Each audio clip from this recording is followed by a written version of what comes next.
Masechet Psachim, Daf Tzadik Gimel. Nous commençons à la 6e ligne, Tanu Rabbanan. Nous allons étudier un peu plus en profondeur les dynimes du Pessach Sheni. Qui est-ce qui doit faire Pessach Sheni? Y a-t-il une punition de karet pour celui qui n'a pas fait Pessach Rishon, mais qui a fait Pessach Sheni?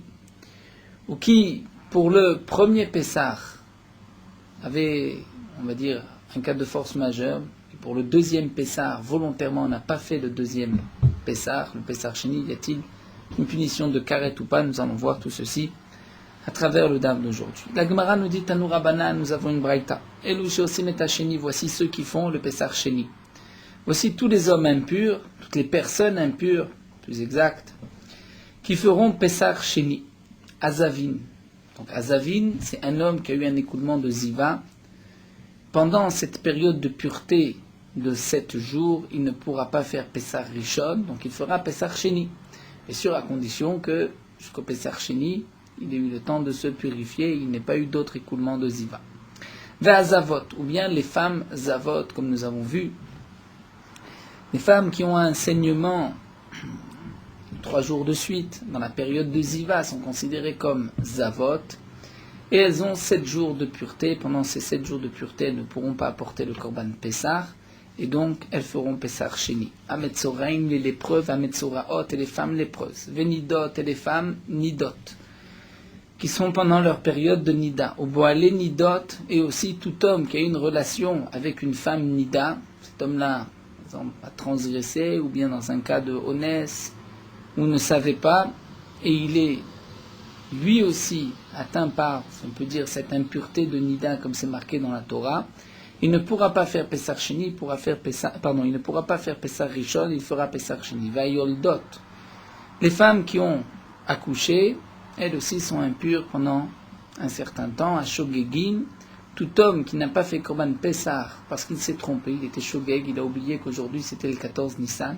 Va'anusin, celui qui par un cas de force majeure n'a pas pu faire Pessah Rishon. Va'mezidin, et celui qui même volontairement n'a pas fait Pessah Rishon fera Pessah Sheni. Ve'tamé, l'homme impur, parce qu'il a touché un mort.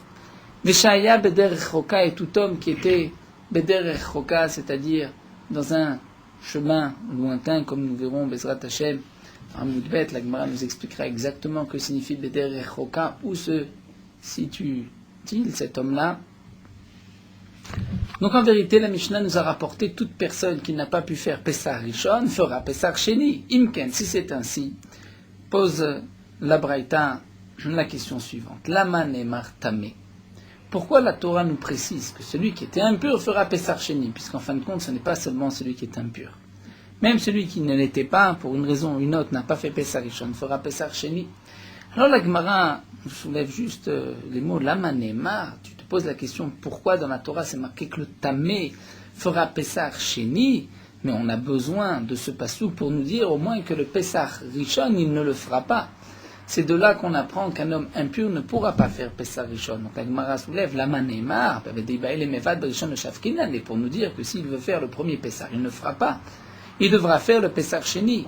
Donc le tamé, nous avons besoin de ce mot dans la Torah, nous avons besoin de ce cas-là dans la Torah pour nous dire qu'il ne pourra pas faire Pessah Rishon. Alors la Gemara nous dit effectivement, la question c'est pourquoi dans la Torah c'est mentionné le cas de celui qui était Bederech Choka dans un chemin qui était loin de Yerushalayim, puisqu'en fin de compte ce n'est pas que lui, il y en a d'autres aussi. Et la Gemara répond, les potro, minakaret, ukman de amar urtza, comme nous avons vu plus haut la marloquette entre Rav Nachman et Rav Sheshat, un homme qui était Bederech Choka et qui malgré tout a fait son Korban Pessah, a-t-il accompli la mitzvah ou pas? Eh bien, ici, nous dit la Gemara, on pense, ce Tana-là pense comme le Mandamar Urtza, que le Korban est kasher. Et donc, le Passouk ne vient pas nous dire qu'il ne peut pas faire Pessah Rishon, puisque ce Tana pense que Mandamar Urtza, que si malgré tout il a envoyé son Korban, le Korban est kasher comme Rav Nachman. Donc si c'est ainsi, que vient nous dire le Pasuk Bederech Choka, vient nous dire les potro minakaret, que cet homme-là, étant donné qu'au moment du Pessah Rishon, il était Bederech Choka, il est exempté du karet, comme nous allons le voir. Alors la Gemara continue et nous demande Isha Besheni Memechaiva, C'est marqué dans cette même braïta qu'une femme, la Metzoraat, la lépreuse, les Avot, la Nida, la Yoledet, il y a quelques cas qui concernent les femmes. Et c'est marqué qu'elles ont l'obligation, elles feront le Pesach Sheni. Demande la Gemara, mais est-ce qu'une femme, a l'obligation de faire Pesach Sheni? Tania, pourtant nous avons une braïta qui nous rapporte tous ces cas-là, mais qui a enlevé tout le cas des femmes. La braïta pose la question, est-ce que nous ferons le Pesach Sheni que celui qui est impur et celui qui était Beder Choka dans un chemin lointain? Mais Zavin, l'homme Zav, qui a eu ses écoulements, Metzoraim, le lépreux au bois, les nids de considération avec une famille d'Aminaïm, d'où est-ce qu'on sait? Talmud Omar, Ish. La Torah inclut Ish, tout homme pourra faire Pesach Sheni. En tout cas, de cette dernière braïta, nous voyons que la braïta a omis le din, a enlevé le din de la lépreuse, de la Zava, des Nidot et des Yoldot. Donc les femmes, a priori, n'ont pas de Pesach Sheni, et la Gemara répond Lokashia. Ha Rabbi Yossé, ha Rabbi Yuda, et Rabbi Shimon. Rappelez, nous avons vu plus haut, la Gemara avait rapporté toute cette marloquette entre Rabbi Yossé, Rabbi Yuda et Rabbi Shimon. Est-ce qu'une femme a l'obligation de faire Pesach Sheni ou pas? Et donc nous dit la Gemara, tout dépend. D'après Rabbi Yossé, une femme pourra faire Pesach Sheni, donc la première braïta est conforme à l'avis de Rabbi Yossé. Il dit qu'on pourra faire un Pesach Sheni. La deuxième braïta, Rabbi Yuda et Rabbi Shimon, la deuxième braïta, c'est d'après Rabbi Yuda et Rabbi Shimon qui pense que c'est Réchout, c'est facultatif, et donc effectivement, on ne pourra pas faire un Pesach Sheni que pour ces femmes-là, comme nous l'avons vu plus haut. La Gemara continue maintenant avec une nouvelle marloquette. Nous allons voir la marloquette entre Rabbi Nathan et Rabbi Hanina ben Akavia, à savoir sur quel Pesach il y a un Chiyuv Karet. N'oublions pas que généralement, lorsqu'on dit dans la Torah Chiyuv Karet, c'est-à-dire un homme qui a transgressé une interdiction de la Torah, certaines interdictions sont punies par Karet. Son âme sera retranchée du peuple d'Israël. Nous avons une règle, chaque fois qu'il y a Karet, il y a automatiquement, si cet homme-là n'a pas fait exprès, un Khatat, un Korban Khatat. Donc toute Avera qui est punie par Karet, c'est lorsque l'homme a transgressé volontairement. Lorsqu'il a transgressé involontairement, il a l'obligation d'apporter un Korban Khatat. De même pour Shabbat, un homme qui a transgressé Shabbat volontairement est puni par Mitad Beddin, il sera lapidé. Si c'est involontaire, il apportera un Korban Khatat, comme nous l'avons vu dans Masechet Shabbat. Mais tout ceci, c'est pour les commandements négatifs. Korban Pessah, c'est une obligation, un commandement positif. Mitzvat assez d'apporter un Korban Pessah. Et c'est d'ailleurs le seul, avec la mitzvah de Mila, ce sont les deux seuls commandements positifs pour lesquels il y a une punition de Karet pour celui qui ne les accomplit pas. Brit Mila et Korban Pessah. Lorsqu'on dit généralement Chayav Karet ou Patur Mi Karet, donc on peut comprendre de deux manières. Ou bien on parle dans le cas de Mézid, volontaire, ou dans le cas involontaire, et à ce moment-là on traduira par Chayav Karet ou Patur Mi Karet par rapport au Korban Khatat. Est-ce qu'il doit porter un Korban ou pas? Il est évident que pour le Korban Pessah, il n'y a pas de Korban Khatat pour celui qui n'a pas apporté son Korban Pessah. Donc lorsqu'on nous parle de Karet, Chayav Karet, on ne parle que de la peine de mort pour celui qui a transgressé volontairement. Et donc, c'est pour cela que Rashi nous explique, lorsque nous allons voir qu'il y a un Chiyuv Karet d'après Rébi, pour le premier Pessah et pour le deuxième Pessah, qu'est-ce que ça veut dire? Ça veut dire qu'un homme qui n'a pas fait ni le premier ni le deuxième a deux Chiyuv Karet. Un homme ne peut pas être puni deux fois par Karet. Donc ici, nous allons, comme Rashi nous l'explique, comprendre la signification de Rébi. Rébi nous dit, parce qu'il ne peut pas y avoir deux fois, il ne peut pas mourir deux fois Karet. D'accord, mais s'il est avec une femme nidée, c'est Karet, s'il est avec quelque chose... Mais on ne peut pas dire dans la même phrase, il est Chayav deux fois Karet. Il est Chayav une seule fois Karet. Il est Chayav Karet. Donc ici, la Braïta nous dit Tanoura Banan. Chayav Karet à la Rishon, Chayav Karet à la Shini d'Iver Rébi. Rébi nous dit, il est Chayav Karet pour le premier Pessah, et il y a un Chiyuv Karet pour le deuxième Pessah. Alors là, Rashi donc explique tout ce que nous avons dit, et Rashi vient conclure et nous dire quelle est la conséquence de ce qui a été dit. C'est dans le cas où pour le premier Pessah, par exemple, il était Beshogeg, c'est-à-dire il n'a pas accompli son Pessah involontairement, donc pour cela il ne devrait pas avoir de Karet. Mais si pour Pesach Sheni, là, il devait faire, il était Mézid, il n'a pas voulu le faire volontairement, là, il aura un Chiyuv Karet. Donc, ce que nous dit ici Rébi, c'est que Chayav Karet pour le premier, et si pour le premier tu étais Shogeg, mais pour le deuxième tu es Mézid, alors tu es Chayav Karet à la Sheni pour le deuxième. C'est-à-dire dans un cas ou dans l'autre.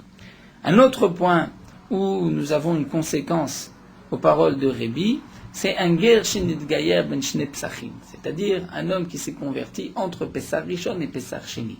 Il a l'obligation de faire Pesach Sheni. Si ce ger n'accomplit pas Pesach Sheni, il est chayav karet. Donc Rébi vient nous enseigner qu'il y a un chiyuv karet même pour le Pesach Sheni tout court. Rébi nous dit chayav karet à la Rishon, chayav karet à la Sheni, et Rébi sont les paroles de Rébi. Rabbi Nathan Omer, Rabbi Nathan nous dit chayav karet à la Rishon ou patour à la Sheni. D'après Rabbi Nathan, il est chayav karet que sur le premier, mais il est exempté pour le deuxième. C'est-à-dire, nous explique Rashi, tout le chiyuv karet n'est que pour le premier Pesach. Pour le deuxième, il n'y a pas de chiyuv karet. Quand est-ce qu'il y a un chiyuv karet pour le premier Pesach? Seulement si cet homme a transgressé volontairement. Mais si pour le premier Pesach, il n'a pas fait son premier Pesach parce qu'il était shogeg, il a la possibilité de faire le Pesach Sheni.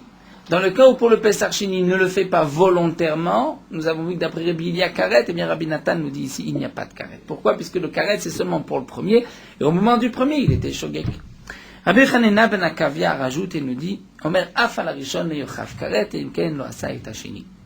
Après Chanina ben Akavia rajoute et nous dit, même sur le premier Pesach, il n'y a de chiyuv karet que dans le cas où un homme n'a pas fait le Pesach Sheni. C'est-à-dire que d'après Rabbanina ben Akavia, si pour le premier Pesach, un homme a transgressé Bémézid, volontairement il n'a pas fait le premier Korban Pesach, eh bien il a la possibilité de faire le deuxième. Il a la possibilité de faire le deuxième, et il n'a de karet que si pour le deuxième il est aussi Bémézid. Mais si pour le premier il était Mézid, et pour le deuxième il était shogeg, eh bien il est dispensé de karet. Étant donné que pour le premier il était, on va dire Mézid, il devrait avoir karet, mais ce karet dépend de sa conduite au moment du deuxième Korban Pessar. Et puisqu'au moment du deuxième Pessar il était shogeg ou honest, eh bien il est dispensé de karet. Donc nous allons bien sûr développer et reprendre cette machloket. La Gemara nous dit Ve'azdou les Tamayou. Tous les trois, Rébi et Rabbi Nathan, tous les deux, suivent un autre enseignement que les deux Rébi et Rabbi Nathan l'ont dit par ailleurs. Des Tanya, comme la Gemara nous rapporte une braïta. Ger shenit gayer ben shne psachim. Un converti qui s'est converti entre deux Pessar, entre Pessar Rishon et Pessar Sheni. Vechen katan shigli ben shne psachim. Un enfant qui a grandi, qui est devenu bar mitzvah, j'étais seharot entre Pessar Rishon et Pessar Sheni. Chayav lasot Pessar Sheni divrei Rébi. Rébi nous dit, il a l'obligation de faire Pessar Sheni. Pourquoi a-t-il l'obligation de faire Pessar Sheni? Puisque d'après Rébi, il y a une obligation pour le premier, une obligation pour le deuxième. C'est vrai que toi, au moment du premier, tu étais non-juif ou tu étais enfant, tu n'avais pas d'obligation, mais maintenant pour le deuxième, tu as une obligation. Rabbi Nathan Omer, Kol Zakouk le Rishon, Zakouk le Sheni. Rabbi Nathan n'est pas d'accord. Il dit, celui qui a l'obligation de faire le premier a aussi l'obligation de faire le deuxième. Kol Shen, Zakouk le Rishon, Zakouk le Sheni. Celui qui n'avait pas l'obligation de faire le premier n'a pas l'obligation de faire le deuxième. Le deuxième, en vérité, est une suite au premier. Donc d'après Rabbi Nathan, puisque cet homme-là était non-juif au moment du premier, ou bien il était enfant au moment du premier, il est exempté. La Gemara continue. Bemaï kamiflik. Quel est leur machloket? La Gemara explique Rabbi Nathan, Rabbi Savar, Sheni Regel Bifnatzmo. Rabbi pense que le deuxième Pessach, le Pessach Sheni, est une fête en soi. Et donc même si tu n'avais pas l'obligation de faire le premier, tu étais non-juif ou enfant, tu dois faire le deuxième. Tu ne fais pas le deuxième, tu chayev karet. Rabbi Nathan Sava, Sheni Tashlumim Derishanu. Rabbi Nathan pense que le deuxième est effectivement le Tashlumim, c'est-à-dire Tashlumim Derishon, vient être la réparation, compléter le premier. Tu n'as pas fait le premier, tu feras le deuxième. Mais, attention, Tikune le Rishon lo matkine. C'est-à-dire, bien que le deuxième vient être le complément, si on peut dire, du premier, mais il n'est pas la réparation du premier. Que signifient ces mots-là? Rachid nous explique, celui qui n'a pas pu faire le premier n'a pas d'obligation de faire le deuxième. Pourquoi? Puisque le deuxième est le complément du premier. Malgré tout, il ne vient pas réparer le karet du premier. Si un homme, pour le premier Pessar, volontairement n'a pas fait Pessar, il a sur lui un chiyuv karet. Eh bien, d'après Rabbi Nathan, même si en fin de compte il fait le Pessar Sheni, il le fait, il garde son karet, puisque le deuxième n'est pas le tikkun, la réparation du premier. Maintenant, bien sûr, d'après Rabbi Nathan, si au moment du premier Pessar, il ne l'a pas fait involontairement, donc là il n'y avait pas de karet, et qu'au moment du deuxième Pessar, c'était un complément, il aurait pu le faire, mais là il ne l'a pas fait volontairement, il n'y a pas de karet, puisque d'après Rabbi Nathan, il n'y a pas de karet pour le deuxième. Et Rabbi Hanina ben Akavia pense avoir Sheni Takante de Rishonu, qu'en vérité le deuxième est aussi la Takana du Rishon du premier, c'est pour cela que d'après Rabbi Hanina ben Akavia, si un homme n'a pas fait le premier Pessar volontairement, il l'a transgressé, il pourra faire le deuxième, puisque le deuxième vient aussi réparer le premier. Donc nous avons ici trois avis. Rébi pense que chaque Pessar est une obligation à part, Regel Bifnatzmo. Si un homme s'est converti entre les deux Psachim, il a l'obligation de faire le deuxième Pessar. Un enfant a grandi entre les deux Psachim, il a l'obligation de faire le deuxième Pessar. Si il n'a pas fait le deuxième Pessar, il est Chayav Karet. D'après Rabbi Nathan, le deuxième est un complément du premier, mais il ne vient pas réparer le premier. Puisqu'il ne vient pas réparer le premier, si un homme n'a pas fait le premier volontairement, même s'il fait le deuxième, il est Chayav Karet. Si le premier, il n'a pas accompli involontairement, et que le deuxième, il ne l'a pas accompli cette fois-ci volontairement, il n'a pas de karet d'après Rabbi Nathan, puisque le karet c'est que pour le premier. De même pour Rabbi Hanina ben Akavia, sauf que Rabbi Hanina ben Akavia pense que le deuxième vient aussi réparer le premier. Si au moment du premier, il était Ben Mézid, il n'a pas accompli sa mitzvah volontairement, il pourra au moins faire le deuxième. La Gemara reprendra ensuite, à la fin de la Sugya, la Gemara va conclure dans chaque cas où se situe exactement la Machloket. Juste la Gemara nous explique qu'en vérité les trois Tanaïm ont été Doresh, ont expliqué le même passage. C'est marqué dans la Torah. Ve'aïsh asher ou taor, l'homme qui est pur, ou bederech lo haya, il n'était pas en chemin. Ve'chadal lasot apesach, et il n'a pas fait le premier. Il a manqué de faire le premier Pessah. La Torah dit venicheta nefeshaim me'amea, son âme sera retranchée. Qui korban Hashem le écrit bemoado parce qu'il n'a pas offert le korban d'Akadosh Baruch Hu en son temps. Cheto Isa Ishaou, cet homme portera son péché. Nous avons ici dans le pasouk, en vérité on peut le diviser en deux. Nous avons deux parties. La Torah dit l'homme qui n'a pas fait le Pessah, il sera retranché parce qu'il n'a pas apporté le korban d'Hashem, donc il portera son péché.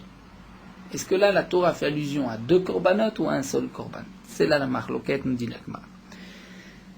Rébi pense, Rébi savar, vechadal la sota pesar venicheta. Si un homme n'a pas fait le premier pesar venicheta, il sera retranché. Pourquoi? De lo avad barishon, parce qu'il n'a pas fait le premier pesar. Donc tout homme qui n'a pas fait pesar rishon, son âme sera retranchée. Pourquoi? Puisque la Torah met un karet pour le premier pesar. Inamé. Et donc la suite qui est qui korban Hashem le kif, qu'on peut traduire parce que le korban d'Hachem, il n'a pas sacrifié. Mais si on dit parce que, ça signifie que ceci se rapporte sur le premier. Rébi pense ici que le qui va se traduire différemment, comme nous dit Rashi, va se traduire comme lorsque. I. Qui déchalé, qui tivga, comme on va dire, lorsque. Korban Hachem le écrit. La Torah vient maintenant mettre une virgule et nous dire un deuxième cas. Maintenant, si, c'est-à-dire dans le cas où Korban Hashem le écrive, il n'a pas apporté le Korban Hashem en son temps, et là c'est de quel Korban qu'il s'agit? Bacheni le deuxième, eh bien Cheto Issa Ishaou, il portera son péché. Que veut dire il portera son péché? C'est qu'il y a karet. D'où est-ce qu'on sait que Cheto Issa signifie karet? Et là l'Agma nous dit Maïl Cheto Issa karetu. L'Agma répond et nous tournons la page. Sava Megadef Ainu Mevarech. C'est-à-dire au sujet du Megadef, c'est marqué dans la Torah que le Megadef, celui qui blasphème, c'est marqué un karet. Donc d'après Rébi, le Megadef qui est marqué dans la Torah est Hachem ou Megadef, c'est celui qui est Mevarech Hachem, qui bénit Hachem, Hachem celui qui blasphème, qui maudit Hachem. Et c'est marqué à son sujet dans le Mevarech et Hachem Venasa Cheto, il portera son péché. C'est-à-dire nous avons un passou qui nous dit que celui qui est Mevarech Hachem, bénit Hachem, qui maudit Hachem, Ish qui kalel Eloka Venasa Cheto, il portera son péché. Mais la Torah ne précise pas quel est son péché. Mais étant donné que d'après Rébi, le Mevarech Hashem c'est le Megadef, et dans le pasouk du Megadef, la Torah dit qu'il y a Karet, donc je sais que Mevarech Hashem qui est en vérité le Megadef, ce qui est marqué Cheto Issa signifie Karet. Donc de là je peux déduire que le principe de Cheto Issa, lorsque c'est marqué dans la Torah Cheto Issa, c'est Karet. Donc maintenant je reviens à mon pasouk. Malelan. Donc, Vegamar, il apprend Aï Cheto de Acham et Cheto d'Atam, le Cheto d'ici du Cheto de là-bas, Malan Karet, Afkan Amekaret, donc ici aussi c'est Karet. Donc, d'après Rébi, la Torah me dit un homme qui n'a pas fait Pessah Rishon, il a Karet, et lorsqu'il ne fait pas le Korban d'Hachem en son temps, eh bien, Venasa Cheto, il portera son péché, ça signifie aussi Karet. Donc, la Torah met un Karet pour Pessah Rishon et un Karet pour Pessah Sheni, c'est la Chita de Rébi. On continue avec Rabbi Nathan, qui lui pense, Vechadala Sota Pessah Venicheta. Donc, celui qui n'a pas fait le premier Pessah, il a le Chiyuv Karet. Mais ensuite, ce qui est marqué dans la Torah, qui Korban Hashem le écrit Bemoado, on ne va pas le traduire lorsque, et comme si c'est un deuxième cas, mais Dehaiki Lashon Deha, c'est une raison. Vachika Amar Achmana, voici ce que la Torah dit. Pourquoi il sera retranché de son âme Deha, parce que Korban Hashem le écrit Bemoado Barishon. C'est-à-dire la Torah ne nous parle que du Pessah Rishon d'après Rabbi Nathan. C'est-à-dire la Torah te dit, un homme qui n'a pas fait Pessah Rishon, il aura Karet. Pourquoi ? Parce qu'il n'a pas fait le Korban Pessah en son temps. C'est-à-dire de quel Korban Pessah ? Du Korban Pessah Rishon. Donc, d'après Rabbi Nathan, il n'y a de Karet que pour le Pessah Rishon. C'est vrai que d'après Rabbi Nathan, on a un petit problème. À quoi nous sert le mot Cheto Issa dans la Torah ? D'après Rabbi, Cheto Issa vient nous apprendre Karet même pour celui qui n'a pas fait Pessah Sheni. Mais puisque d'après Rabbi Nathan, on ne parle pas du Pessah Sheni dans le Passouk. Le qui, Korban Hashem, le écrit Bemoado, se rapporte encore sur le Pessah Rishon. Donc si c'est sur le Pessah Rishon, que vient faire Cheto Issa Mayavidle ? Et la Gemara répond que d'après lui, il pense que Kassava Megadef Laïd Vla Vaino Mevaret Hashem, c'est-à-dire le contraire de Rébi. D'après lui, ce qui est marqué dans la Torah Megadef, c'est pas celui qui maudit Hashem. Et donc pour celui qui maudit Hashem, où la Torah dit Cheto Issa, on ne sait pas c'est quoi, si c'est Karet ou pas. Et maintenant c'est au contraire le Mevaret Hashem qui va apprendre du Korban Pessah, puisque le sujet du Korban Pessah c'est marqué Cheto Issa, le sujet du premier Korban, et que Cheto Issa signifie qu'il sera puni par Karet, puisque la Torah dit au sujet du premier Pessah, Veni Cheta, il sera retranché. Donc je sais que maintenant, chaque fois que c'est marqué Cheto Issa, cela signifie Cheto Issa, Karet, et donc je vais apprendre que même Varit Hashem, celui qui maudit, c'est Karet. Donc je vais apprendre Aï Cheto de Atam, Aï Cheto de Acha, et je vais dire de la même manière que si c'est Karet, Afatam Karet. Donc c'est en vérité, sur ce point-là, le contraire de Rébi. D'après Rébi, on va apprendre du Mevarech Hashem. D'après Rabbi Nathan, on apprendra du Pessah pour le Mevarech et Hashem. Mais revenons à ce qui nous concerne ici, plus particulièrement pour le Korban Pessah. Donc on reprend, nous avons un passouk qui nous dit tout homme qui n'a pas fait Pessah, Venicheta. Qui Korban Hashem le écrit Bemoado, donc il portera son péché. Est-ce que qui, ça signifie et il n'a pas aussi fait le Korban d'Hashem en son temps. Il signifie Pessah Sheni. Et donc il y a aussi Karet pour cela, puisqu'il portera son péché. Donc d'après Rébi, la Torah me dit Pessah Rishon, il y a Karet. Pessah Sheni, il y a aussi Karet. Donc de là, je peux déduire et comprendre que si un homme s'est converti entre les deux Pessah, il devra faire Pessah Sheni. Il ne le fait pas, il a Karet, puisque ce sont deux mitzvot, on va dire, différentes. D'après Rabbi Nathan, la Torah ne nous parle que du Pessah Rishon. La Torah dit un homme qui n'a pas fait Pessah Rishon sera retranché de son peuple. Pourquoi ? Parce qu'il n'a pas fait le Korban d'Hashem en son temps, donc il portera son péché. Et là, Rab Hanina ben Akavia rajoute et dit savoir que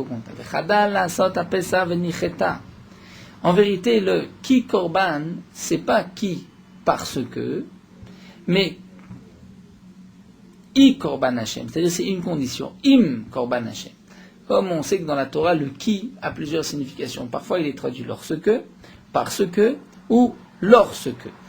Donc ici, nous avons, d'après Rab Hanina ben Akavia, la Torah te dit, un homme qui n'a pas fait Pessah, il sera retranché. Qui Korban Hashem le écrit, c'est-à-dire lorsque il n'apportera pas le Korban Hashem en ce temps, c'est-à-dire lorsqu'il ne fera pas Pessah Sheni. Et Korban Hashem le écrit Bemoado Basheni, à ce moment-là, effectivement, il aura un Chiyuv Karet.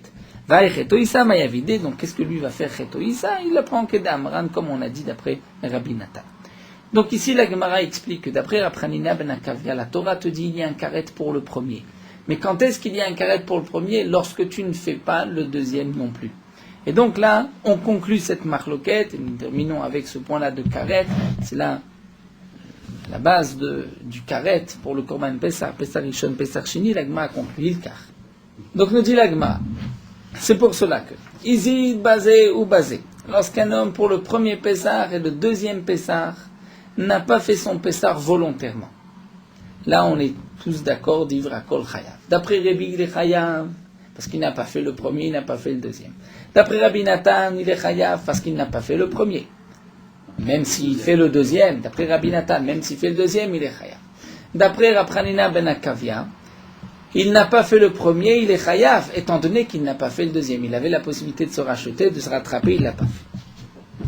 Maintenant, Shagag baiser ou baiser. Lorsqu'un homme est le premier Pessah et le deuxième Pessah, il ne les a pas fait involontairement. Beshogeg. Divra kol patour, tout le monde est d'accord qu'il est patour, puisqu'il n'y a pas de karet pour quelqu'un qui a transgressé involontairement. Là, ça se complique. Hizid barishon, veshagag basheni. Pour le premier Pessah, il ne l'a pas fait volontairement. Pour le deuxième Pessah, involontairement, il ne l'a pas fait involontairement. Donc d'après Rabbi et d'après Rabbi Nathan, pourquoi? D'après Rabbi, il n'a pas fait Pessah Rishon et il ne l'a pas fait volontairement, donc il est Chayav, Karet. D'après Rabbi Nathan, étant donné que pour le premier Pessah, tu ne l'as pas fait volontairement, il y a un Chiyuv Karet, même si tu as fait le deuxième, et donc là, à plus forte raison, lorsque le deuxième, tu ne l'as pas fait même involontairement. Mais d'après Rabranina ben Akavia, il n'est pas tour. Pourquoi? Puisque d'après Rabranina ben Akavia, le premier Karet dépend de sa volonté au moment du deuxième Pessah. Étant donné que pour le deuxième Pessah, il ne l'a pas fait involontairement, donc il n'a pas de karet. Maintenant, Shagag barishon vizid basheni. Lorsqu'un homme pour le premier Pessah était beshogeg, il ne l'a pas fait involontairement, mais pour le deuxième Pessah, il pouvait le faire, il ne l'a pas fait volontairement. Puisqu'il n'a pas fait volontairement le deuxième, les Rebi chayav, d'après Rebi, il est chayav. Pourquoi? Puisque comme nous l'avons vu, d'après Rebi, il y a un chiyuv karet, même pour le deuxième Pessah seulement. Mais les Rabbi Nathan ou Afrana ben Akavia patour, étant donné que tout dépend du premier Pessah. Et puisque pour le premier Pessah, il était shogeg, il ne l'a pas fait exprès, donc il n'y a pas de karet seulement pour le deuxième Pessah. L'Agma continue et là nous allons développer le din de Derer Rechoka. Ezoi Derer Rechoka. Qu'est-ce que c'est Derer Rechoka? Un chemin rachok lointain. Mina Modi'im velachutz, nous dit l'Agmara, c'est depuis la ville, depuis l'endroit, la ville de Modi'in, et velachutz vers l'extérieur, Kemidata, la même mesure les colroirs de chaque côté. C'est-à-dire, on a pris un exemple de Modi'in, mais dans n'importe quelle direction, c'est toujours la même mesure. Dit Rabbi Akiva, sont les paroles de Rabbi Akiva. Donc d'après Rabbi Akiva, pourquoi Modi'in? Comme nous allons le voir, c'est que d'après Rabbi Akiva, de Modi'in jusqu'à Yerushalayim, on ne peut pas arriver en marchant si au moment, on va dire, du début de Shritat HaPessah, de la 6e heure, puisque c'est à partir de Chatzot qu'on peut faire le Korban Pessah jusqu'à la tombée de la nuit, pendant ces 6 heures, on n'a pas le temps de marcher, d'arriver à Yerushalayim si on était au moment de la Shrita du début du Korban Pessah à Modi'in. Donc tout celui qui se trouve au moment de Chatzot, du 14 Nissan, c'est-à-dire au moment où on peut commencer théoriquement à faire le Korban Pessah, il se trouve à une distance tellement loin qu'il ne peut pas arriver jusqu'à la tombée de la nuit. Ça c'est le din du Derer Rechoka et il est exempté, il est patour du karet comme nous l'avons vu. D'Ivra Rabbi Akiva sont les paroles de Rabbi Akiva. Rabbi Lezer Omer, Rabbi Lezer nous dit pas seulement Minamodin, Miskupat Azara Velachut, si un homme au moment de la Shrita du Korban Pessah se trouve simplement en dehors du seuil de la porte de la Hazara, il est aussi appelé Derer Rechoka. On reprendra le din, bien sûr, de Rabbi Lezer, comprendre comment se fait-il Miskupat Hazara. Il est déjà des Rechoka, puisqu'après tout, il suffit de rentrer, de faire 2 mètres, et il est dans la Hazara. Rabbi Marle, Rabbi Yossé lui dit, il est Fichach Nakud al-He. C'est pour cela que dans le mot Derer Rechoka, qui s'écrit avec un He, il y a un point dans le Sefer Torah sur le He. Il y a dans certaines parashiot, certains mots de la Torah, des points sur les lettres, et nous avons une règle, lorsqu'il y a un point c'est pour exclure, on vient diminuer. Donc ici, nous dit Rabbi Yossé, le point qui est marqué sur la lettre, puisque le point qui est sur la lettre vient diminuer ce qui est marqué dans le pasouk, et le pasouk vient nous dire Rachok, Rechoka, Donc le point va nous dire, non, même s'il n'est pas tellement rachok.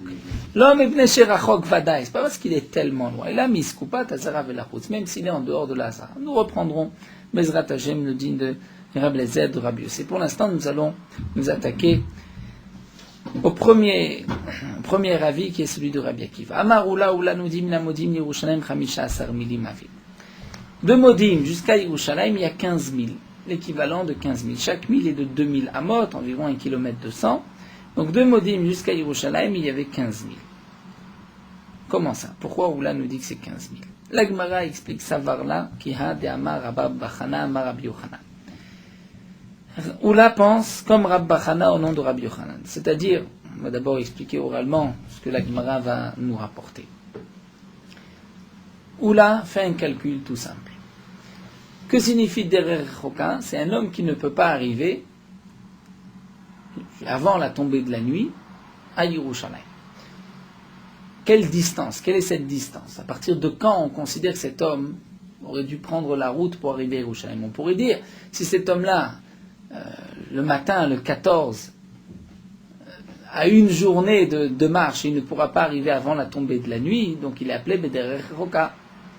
Ça, c'est sûr que non. Pourquoi? Puisqu'on commence à partir du moment où il a l'obligation de faire le Korban Pessah, c'est-à-dire à partir de Chatzot. On va dire maintenant, Chatzot est arrivé, tout homme a l'obligation maintenant de venir au Beth Amikdash. Je ne peux pas dire à quelqu'un avant Chatzot, tu as l'obligation de venir au Beth Amikdash. Maintenant, il n'y a pas de Korban. Korban, c'est lorsque Chatzot arrive. Donc au moment de Chatzot, n'oublions pas bien sûr que les Bnei Israël se déplaçaient de très loin pour arriver au Shalosh Regalim pour apporter leur Korban Pessah. Mais par rapport à l'obligation d'un homme, je commence à compter à partir de Chatzot. À partir de Chatzot, tu dois faire ton Korban Pessah. Tu te trouves loin, eh bien tu as qu'à prendre la route et venir à Yerushalayim. Donc ici, nous dit Oula, d'après Rabbi Akiva, ou de Modim Velachutz, c'est une distance à laquelle on ne peut pas arriver. Si on prend la route à partir de Chatzot, on n'arrivera pas jusqu'à la tombée de la nuit. Donc je comprends que de Yerushalayim jusqu'à Modim, il y a le temps de marcher, c'est-à-dire il y a 6 heures de marche. 6 heures de marche, on va dire la moitié de la journée de marche.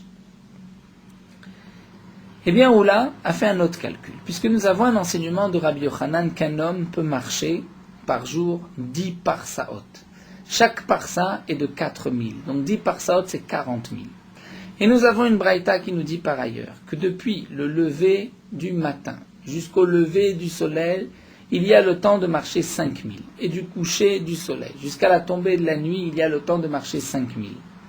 Donc j'ai enlevé 10 000, et il me reste 30 000 qu'un homme peut parcourir depuis le lever du soleil jusqu'à la tombée, le coucher du soleil. Commence la tombée de la nuit. Donc je sais que depuis le lever du soleil jusqu'au coucher du soleil, on peut marcher 30 000. Si je calcule et je dis, voilà, cet homme-là, à partir de Chatzot, doit prendre la route pour arriver avant le coucher du soleil, puisqu'au coucher du soleil, le korban déjà est pasoul, on ne peut plus faire de korbanot, on ne peut plus égorger, le sang est pasoul, veshkia tachama.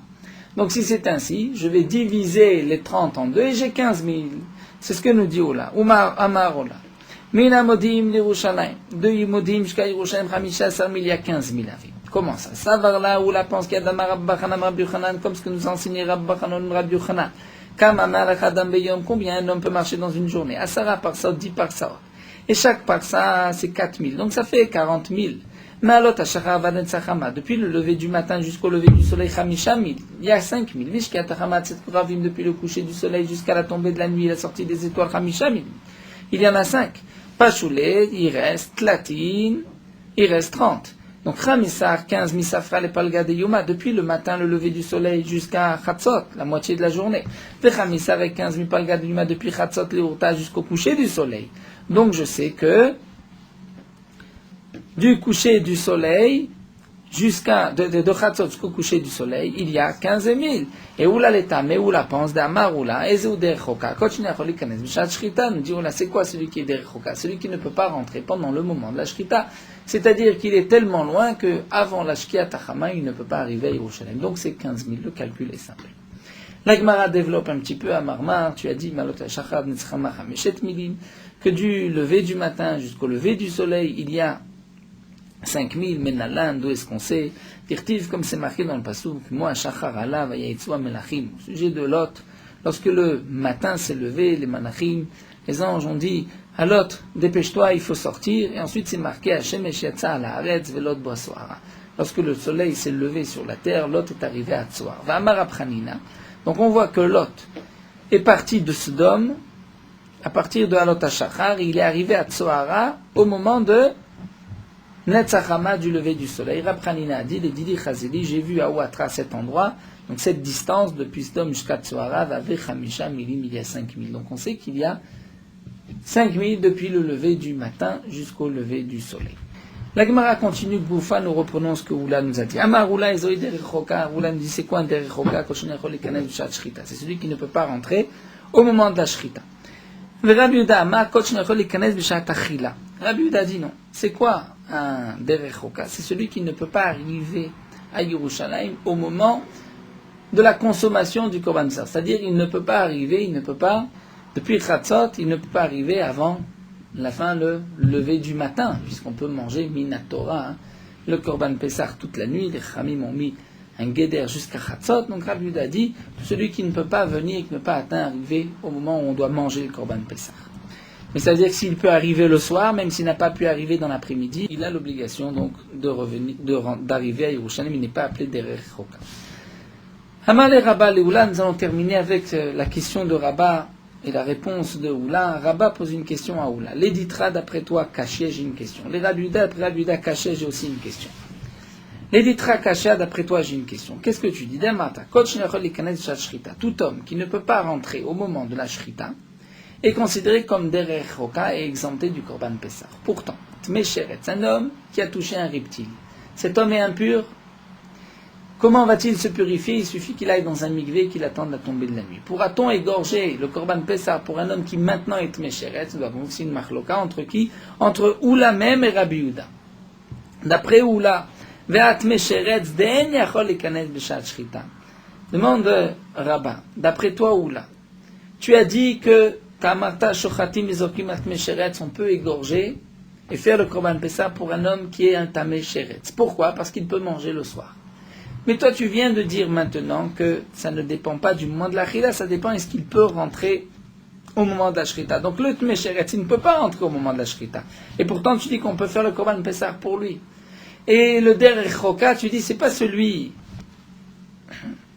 C'est quoi le Derech Choka? C'est celui qui ne peut pas rentrer au moment de la Shrita. Mais même s'il ne peut pas rentrer au moment de la Shrita, étant donné qu'il pourra manger ce soir, eh bien, on devrait l'obliger à faire Korban Pessah.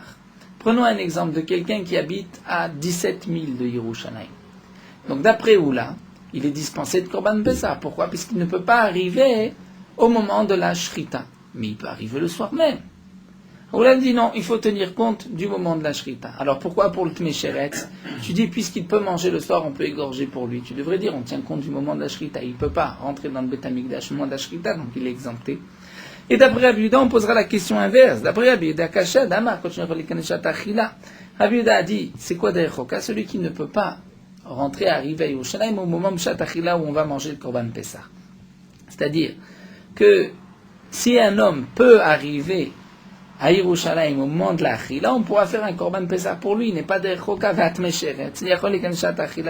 S'il peut rentrer au moment Shatachila où on va manger le Korban, et malgré tout, Kaman, je crois qu'il a dit qu'on n'égorgera pas de Korban pour un Tmesheret. Donc nous avons une contradiction, puisqu'on voit que d'après Rabbi Yehuda, on ne tient pas compte. Est-ce que tu peux rentrer, arriver à Yerushalayim au moment où tu vas consommer le Korban, puisque même le Tmesheret qui peut se purifier et manger le Korban le soir, on ne fera pas de Korban pour lui.